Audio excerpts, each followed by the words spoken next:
I hope we create a structure of regular exchange. That's the word coming from the Commerce Minister. Remember, 6 plants in the last 6 months have been shut down by the US FDA for import bans for the quality checks. Ranbaxy and Wockhardt under threat. She also meeting with the pharma industry as well. Dr. Reddy's Lupin as well as Ranbaxy will be part of that meeting. But that's about pharma, but the entire market up for discussion right now. In short bit, we'll be joined by Ajay Bodke, Prabhudas Leeladhar. He'll be telling us what he's making of the markets, of the earnings, and as well as the countdown to the political drama.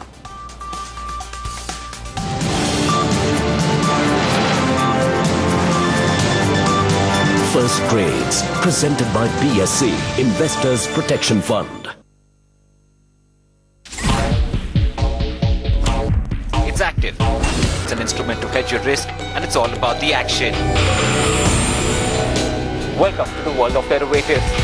Analyze all the trends, all the happenings of the last week gone by in the world of derivatives, and get a sense as to what the strategy is going forward for next week. World of Derivatives, presented by BSC, Investors Protection Fund.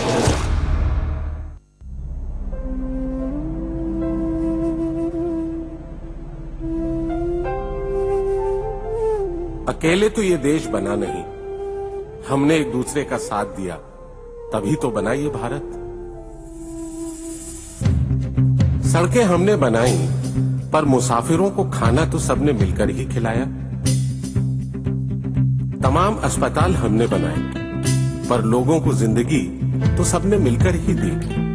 Polio अभियान हमने चलाया, पर सारी मुश्किलों के बावजूद अपने बच्चों को बूथ तक तो पहुंचाया सबने मिलकर ही। मेट्रो का ताना बाना हमने बुना, पर उसे घर जैसा सजाया संवारा तो सबने मिलकर ही। लाखों स्कूल हमने खोले, पर बच्चों को मौका तो सबने मिलकर ही दिया। खाद्यान्न सुरक्षा कानून हमने लागू किया, पर उस अनाज से फौलाद बनाने का सिलसिला तो सबने मिलकर ही जारी रखा। मोबाइल नेटवर्क से देश को बांधा हमने, पर देश की सीमा पर अपनों को हौसला तो सबने मिलकर ही दिया। कुछ यूं ही हमने मिलकर बढ़ाया देश को तरक्की की राह पर। तो क्यों न कहें, हम सब ने मिलकर बनाया ये भारत। भारत निर्माण का यही प्रमाण, जन जन को छुआ, जनजीवन बदला।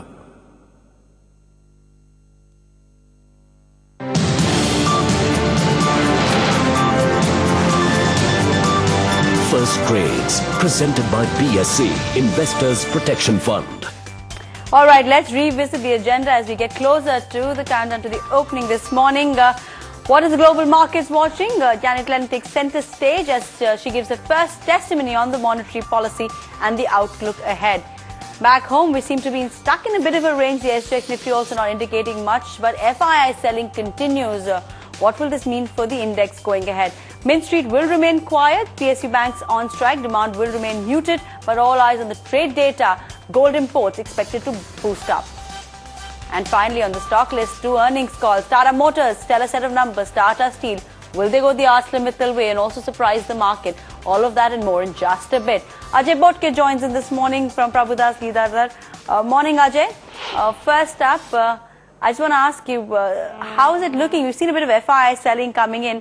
Is that making you nervous, or the DII's buy figure is giving some, reconciliation to the market at this point? I think the market clearly seems to be stuck into a range between, say, 5750 and around on the downside, and 6300 on the upside. And I think this range would continue sort of, to hold till such time that the election uncertainties, I think, get over. As you said, I think FIs have been on the muted side. The FI inflows have been muted side. At the last I checked, $141 million year to date is the FI flow. But what is heartening, as you said, is that the DI sort of, over last few days have to be are seen sort of, to be coming back in the market. There are 2 or 3 other issues that sort of, are a slight concern for me. One is obviously as we head towards the elections, I think the competitive populism that one is seeing in terms of lowering of electricity tariffs, be it in Delhi or in Maharashtra, or the increasing demands for the tolls for roads to be slashed. I think that is something that one will have to closely watch.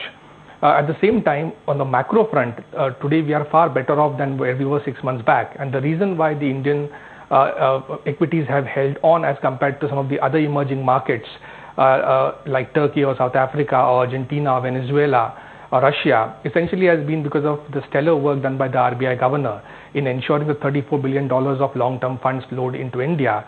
Mind you, these are funds with maturity of more than 3 years, and they have provided a strong ballast, a strong support. Hence, when other currencies were wilting, I think the Indian rupee has been pretty strong. And that's why we are better off, on the stability in the external front is what holds us out as compared to the other emerging economies. Obviously, when there is a large sell-off in emerging markets, most of the funds that have come in are top-down funds, and you cannot not have a correction in the market. But what is heartening this time round will be that we will still be outperforming the other emerging markets. On the trade front, I think there is a massive improvement from $18 billion of trade deficit in April-May per month. We are down to something like $10 billion because gold imports have come down from $8 billion to $1 billion. The exports have been on a double-digit growth for the last 6 months. Current account deficit, which is expected to be $80 to $90 billion, and a scary figure at the beginning of the year, will comfortably be between 2.5% to 3% of GDP, around $50 billion for the current financial year. On the fiscal deficit, a bit concerned. Why do I say it? Is because we'll certainly achieve 4.9%, but how we are going to achieve it? The quality of fiscal consolidation is what RBI will focus on going forward. If we are going to achieve it by slashing plan expenditure, by forcing PSUs to fork out large dividends, by forcing PSUs to make intra-PSU investments, thereby impeding their capital expenditure plans, I think this is not a good quality of consolidation in terms of fiscal deficit. But all the same, I think the rating agencies will be pretty happy that the red line that was drawn by the Honorable Finance Minister will not be breached, and we will be well within that 4.8%. So overall macros, we are far better off. Also, the global economy, I think, has more or less turned around. We are expecting, the IMF is predicting the global economy to grow at 3.6% in calendar year 14, vis-a-vis 2.9% in calendar year 13. So the tradable sector for us will do very well. Ajay Bodke, they're clearly saying that Dr. Raghuram Rajan doing very well. The government a bit on a weak footing at this point. The good thing is we have an election coming up, so that government may or may not stay, but Raghuram Rajan is here to stay for a while. So the currency is taking some solace in that. We'll take a short break, Ajay. I'm going to come back and quiz you on some of the stocks. I know you like Idea. That's probably not looking too good right now. We're going to quiz you in just a bit.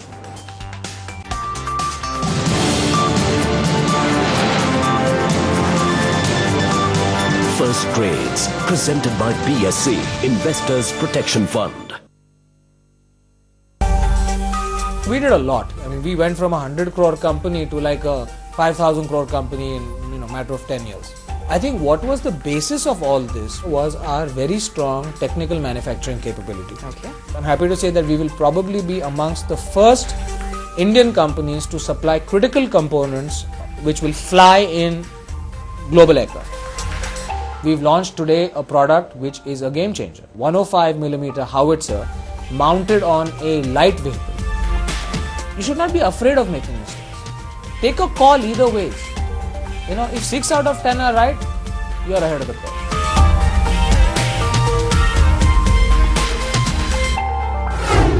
Presented by Renault. Drive the change. To benchmark against Sensex is to benchmark against 30 best Indian companies. I am Dinesh Thakkar. I am associated with BSE since 1987. Come, feel the financial pulse of the nation. S&P BSE Sensex, India's index, the world tracks. Now every farmer in Uttar Pradesh will have free water for irrigation, right rates for the produce, and their families prosperous.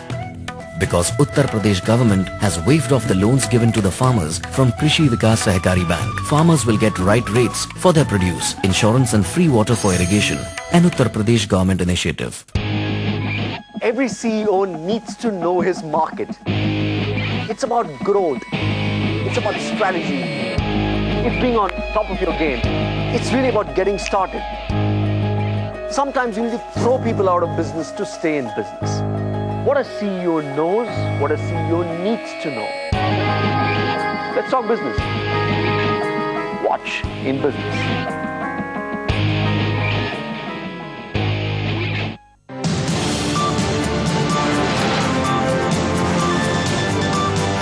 Business Trades, presented by BSE, Investors Protection Fund. 3 minutes to pre-open. Ajay board case with us. Ajay, I want to speak about telecom. You were mentioning about the fisc, and one of the reasons why Mr. Chidambaram is really happy right now is it's day 7 and counting when it comes to the telecom auctions. But the market doesn't seem to like the fact that these auctions are continuing and with such fervor right now.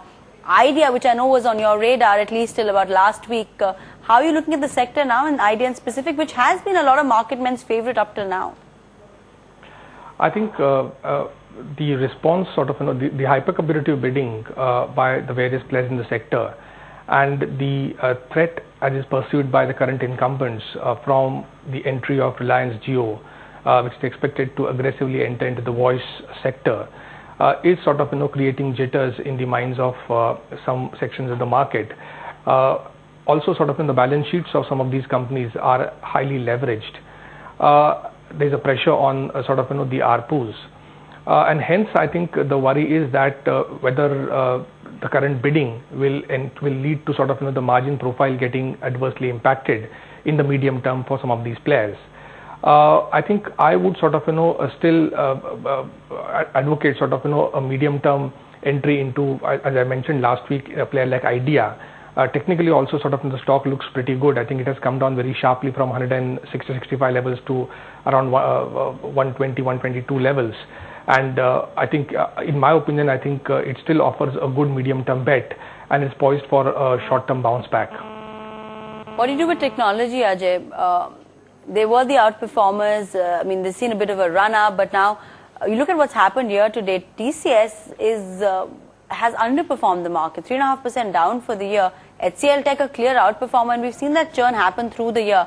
But with NASSCOM's projections due today as well, and the Cognizant guidance, which was much softer than the market was expecting, do you see that being just a Cognizant problem, or do you think tech will come under some pressure right now?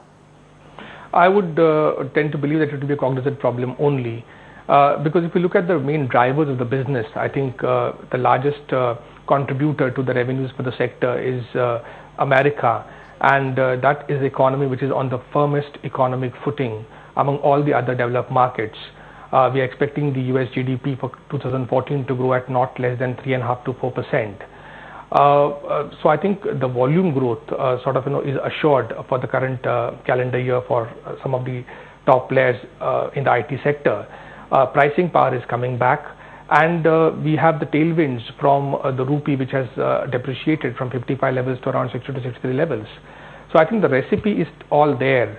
Some of the top-notch players in the sector like Wipro and Infosys, along with Tech Mahindra in the large cap space, and the mid cap space, we are advocating looking at names like Mindtree and NIT Technologies, as part of the core holdings. And as I mentioned in answer to the previous question, the global economy clearly has bottomed out. So not only are we expecting the growth in America to be on a stronger footing, but it looks like even Europe is out of recession, and the UK economy is doing pretty well. And these three are the largest contributors to the revenues of Indian IT players. So IT will continue to figure very strongly in our portfolio in the medium term. Just hold that thought. Just want to quickly address the kind of pre-open that we're seeing right now as far as markets are concerned and what we're picking up in terms of the way it's playing in right now. All right, in the pre-open, you've seen a little bit of a mixed queue coming in. Nifty just margin low by roughly around 4 to 5 points. Sensex up around 86, 87 points. But the stock to watch out for is Tata Motors. Just pull that up again for you. JP Associates on the back of weak numbers down 1.5. Tata Motors in the pre-opens up roughly around 1.6, 1.7%. Is what we're seeing. It's been a stellar performance in terms of the kind of quarter the company's actually posted. So let's see how it pans out in live trading in the next couple of minutes as well. Quick mention on the currency, 62.37 is what we're seeing.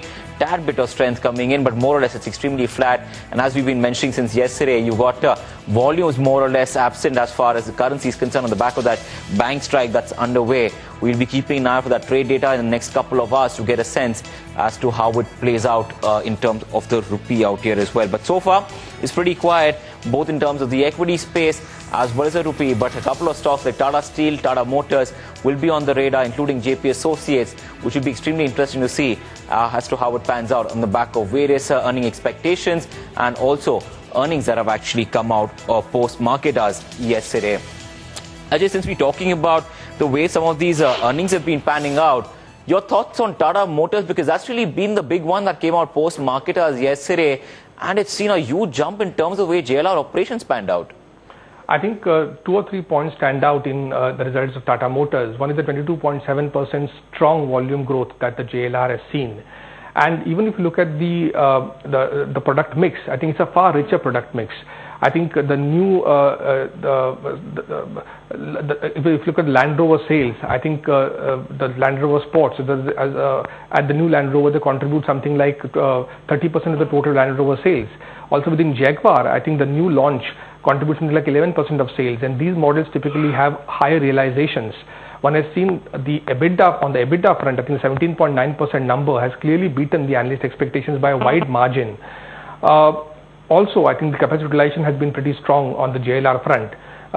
What obviously continues to be a matter of great worry is the Indian business, although that doesn't contribute in the overall scheme of things much. But that clearly has been hemorrhaging the overall performance, and both the CV business as well as the passenger car business domestically, I think clearly sort of, we need to see a turnaround and a lot of focus sort of, in ensuring that that business turns around. But the fortunes there clearly are linked with how the Indian economy does. And we'll have to wait it out for next couple of quarters to see how the CV cycle domestically turns. But the JLR clearly stands out, and our analyst has in fact raised the target price marginally by 67% from 408 to 428 in the medium term for Tata Motors. Ajay, the other one that actually came in with a little bit of a disappointment was JP Associates. I don't know if you had a chance to look at it, but the company's actually posted somewhat of a net loss figure. Is that under coverage? Any thoughts on JP Associates? Yeah, I mean, offhand, I have not had a look at the numbers, Priyank, so it would not be right on my part to comment on JP Associate numbers. And any core expectations, anything you're watching out for? Really, one of the stocks, as far as the last couple of months is concerned, is Tata Steel. Now, that's going to be reporting numbers today, and it's been a stellar run on that count. I mean, you've seen the kind of run-up it's seen from almost August to September as far as Tata Steel is concerned. Today, also in the pre-open, it's been holding on to gains of almost 1.4%. Anything that you're watching out for Tata Steel? Tata Steel, our analyst, I'm just looking at the numbers. I think he's expecting 1,114 crores of net profit for Tata Steel, vis-a-vis minus 763 crores that one had seen in same quarter last year. So he is looking sort of, at a pretty strong number for the current quarter. But on metal space, I think specifically, Priyank, our preference lies with Hindustan Zinc and NMDC. These are two stocks that we are advocating, looking at in the medium term. In Hindustan Zinc specifically, we are looking at the residual stake sale by the government to go through. That should help perk up the price in the company in the medium term. And NMDC, again, we are expecting sort of a target price of around 163 in the medium term. In fact, NMDC is the one stock that Ajay has mentioned. That stock's had a really good run. In fact, the Q3 numbers have come out quite strong as well. They've seen iron ore price, they've seen price hikes being taken as well. NMDC up about 1% in trade right now. Ajay, the other pocket of the market I want to discuss with you has to be banking. We've gone and on talked about how the PSU banks have been under pressure, but we've seen a lot of those PSU banks now clean up their acts. Now we've seen the new provisioning norms coming in from the RBI, the counter-cyclical buffer, and trying to recognize the problem earlier. A little noise now coming on the private sector banks. We saw ICICI's NPA issues. I mean, they're obviously not as large as you might see for an SBI or what we saw for Bank of Baroda and Union Bank at one point. But it does raise concerns. We also got another report from another brokerage talking about the dependence on ultra high net worth individuals to some of these banks, such as Yes Bank and HDFC Bank. Does that start to raise concerns on the private banking front as well? Also more so because they're largely FII held? I think the concern stems from the fact that there is a massive differentiation in the valuations that has emerged over the last 12 to 15 months between the private sector space and the public sector space. But I still sort of, our analyst still is weighing on the side of the private sector banks because although you mentioned that a few public sector banks do seem to have sort of, taken steps to clear sort of, the NPA mess, but there still remains, in our view, a big problem sort of, until such time that the economy turns around. I think the NPA problem will continue to dog the sector. Just I'll leave you with one number. I think in September, the total NPAs were around 2.5 lakh crores, and it's expected that they'll go for system as a whole, and they'll go to around 3 lakh crores by end of March.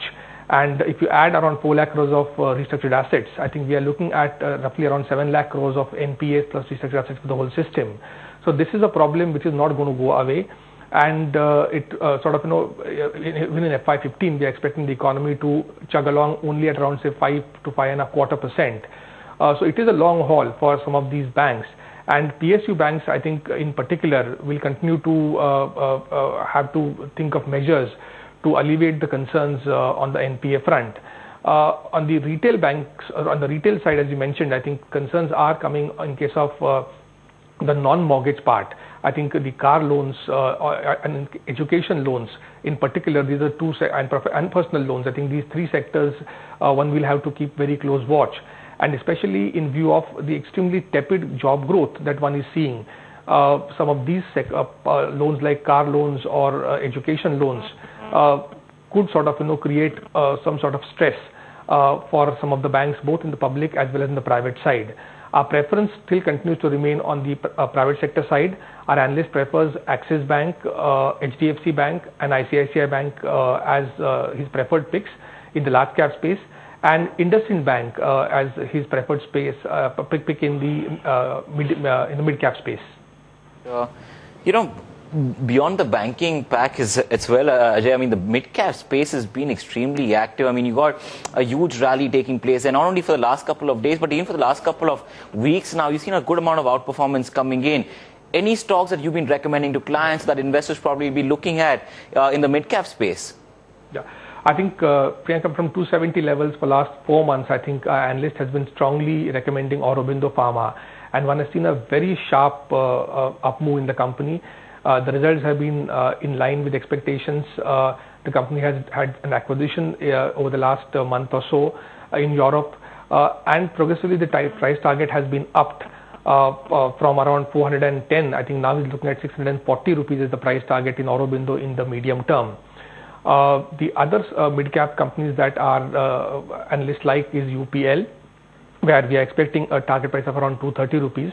I mentioned in IT, mid-cap IT, NIIT Technologies, where in the medium term we are expecting a price target of around 470.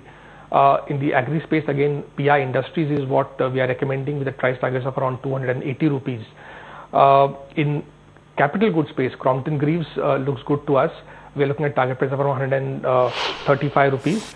ING Vaishya in the mid-cap banking space with a target price of 625 rupees. And Britannia in the Pidilite and Britannia in the FMCG space, where we're looking at a price target of 1,050 for Britannia and 313 for Pidilite Industries. Ajay, always a pleasure talking to you. Thanks so much for joining in this morning and getting us your sense in terms of the market strategy and the outlook for a couple of these stocks. All right.